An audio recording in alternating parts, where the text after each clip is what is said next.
Rolling Stones frontman Sir Mick Jagger has paid tribute to wonderful friend and beautiful singer Marianne Faithfull following her death aged 78.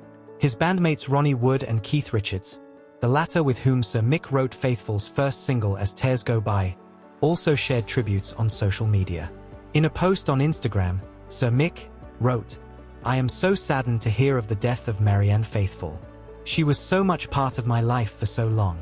She was a wonderful friend, a beautiful singer and a great actress. She will always be remembered." His post was accompanied by a picture of the pair arm in arm.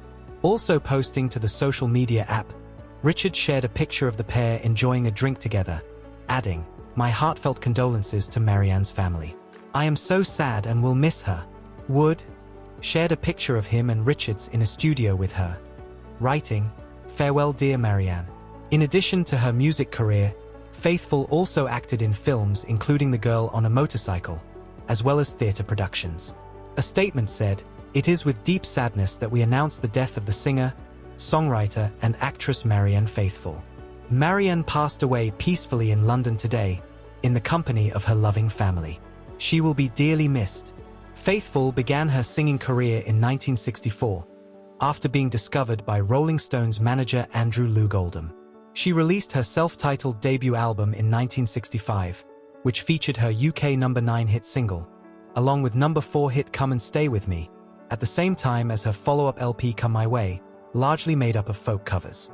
From 1966 to 1970, Faithfull was in a highly publicized relationship with Sir Mick following his split from model and actress Chrissy Shrimpton.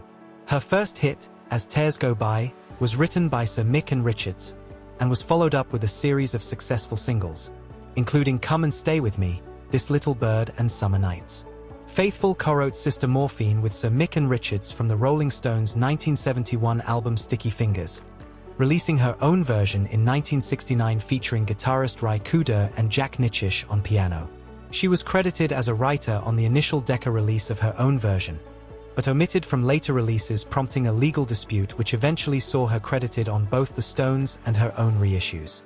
She was famously found wearing nothing except a rug at an infamous drugs bust at Rolling Stones guitarist Richards' country house, Redlands, in 1967. Following her split with Sir Mick, Faithfull spent 2 years on the streets of Soho while addicted to heroin before living in a squat. It has also been claimed that Faithfull inspired Stones songs including You Can't Always Get What You Want and Dear Doctor, while it has also been reported that The Beatles' and Your Bird Can Sing was inspired by her and Sir Mick's relationship. She returned to release an album, Broken English, in 1979, which is now regarded as a classic. Faithfull reinvented herself in 1987 as a jazz and blues singer, with the critically acclaimed Strange Weather, and in the same decade went into rehab. Recently, she has enjoyed a resurgence and is said to be admired by the likes of Kate Moss and Courtney Love. In 2006, it was announced that she had made a full recovery from breast cancer. She was quoted as saying at the time, "It has been an extraordinary experience. In many ways, extremely positive." The breast cancer came 2 years after Faithfull, a former smoker, was forced to cancel her European tour after collapsing backstage at a gig. In 2005, filmmaker Duncan Roy announced that Faithfull had stepped down from his screen version of The Picture of Dorian Gray because she had suffered a heart attack, which she denied. In April 2020, it was announced that the singer had been admitted to hospital after contracting COVID. She was released from hospital 3 weeks later. The daughter of a British military officer and an Austro-Hungarian Jewish baroness, Faithfull recently appeared in Sofia Coppola's film Marie Antoinette. She made guest star appearances as God in the TV sitcom Absolutely Fabulous. Early films included I'll Never Forget What's His Name, alongside Orson Welles, and Girl on a Motorcycle.